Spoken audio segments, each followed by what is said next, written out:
Hurricane Katrina was a large Category 5 Atlantic hurricane that caused over 1,800 deaths and $125 billion in damage in August of 2005. It hit the city of New Orleans and the surrounding areas. It was at the time the costliest tropical cyclone on record and is now tied with 2017's Hurricane Harvey. The storm was the 12th tropical cyclone, the 5th hurricane, and the 3rd major hurricane of the 2005 Atlantic hurricane season, as well as the 4th most intense Atlantic hurricane on record to make landfall in the United States.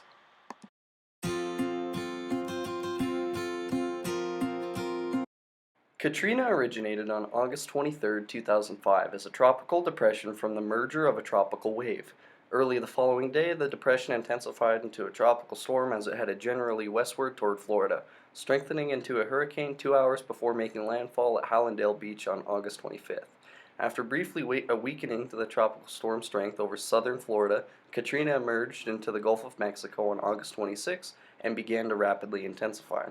The storm strengthened into a Category 5 hurricane over the warm waters of the Gulf of Mexico before weakening up to a Category 3 strength at its second landfall on August 29th over southeast Louisiana and Mississippi.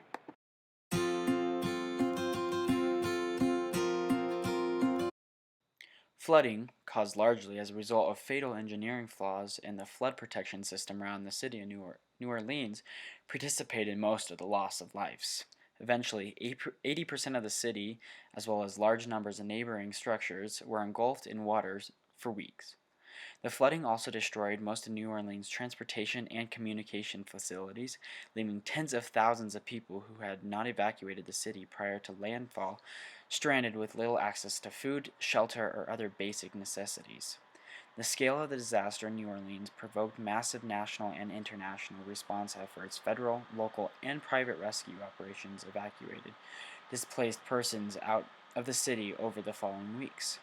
Multiple investigations in the aftermath of the storm concluded that the U.S. Army Corps of Engineers, which had designed and built the region's levees decades earlier, were responsible for the failure of the flood control system, though federal court later ruled that the corps could not be held financially liable because of the Sovereign Immunity to the Flood Control Act of 1928.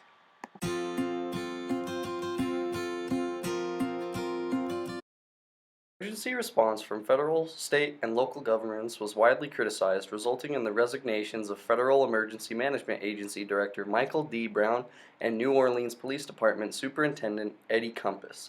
Many other government officials were criticized for their responses as well, especially New Orleans Mayor Ray Nagin, Louisiana Governor Kathleen Blanco, and President George W. Bush. While several agencies, including the United States Coast Guard, National Hurricane Center, and National Weather Service, were commended for their actions. The National Hurricane Center was especially applauded for providing accurate forecasts well in advance. Katrina was the earliest 11th named storm on record before being surpassed by Tropical Storm Kyle on August 14, 2020.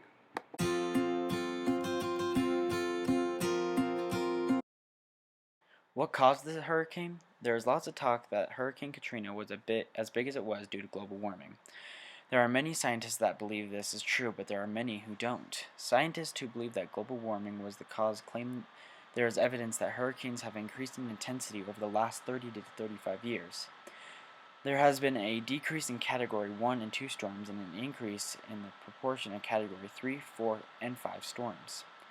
Category 5 is the highest ranking a hurricane can be given. This ranking is given to a storm with winds greater than 155 miles per hour, a storm surge that exceeds 18 feet. It is believed that the warmer sea surface temperatures cause the increase in hurricane intensity. Scientists say increase in wind speed and rainfall associated with the storms are evidence of intensification of the natural global cycle. The cycle begins with heat provided by the sun. As the sea and atmosphere warm, the water begins to evaporate, absorbing the heat energy. The evaporated moisture that makes its way up to the upper atmosphere, where it comes in contact with much cooler temperatures. Once it begins to cool, the evaporated moisture releases the stored energy and condenses. Global warming has increased the surface temperature of the ocean, providing added fuel to growing storms and hurricanes, making them more intense. Despite the record set in 2005, some scientists say there is little evidence of an increasing trend in annual number of storms. They argue that such a trend would require a more consistent increase in the number of storms over several years or decades. There are arguments that climate change has little to do with the intensity of storms in the Atlantic. Some argue that Hurricane Katrina gained intensity over a patch of deep warm water in the Gulf of Mexico, which was not representative of an overall change in temperature of the sea. This is supported by saying that global warming only impacts the surface waters, something that hurricanes likely displace. If only the surface is warm, hurricanes would decrease in intensity by coming in contact with cool, deeper waters.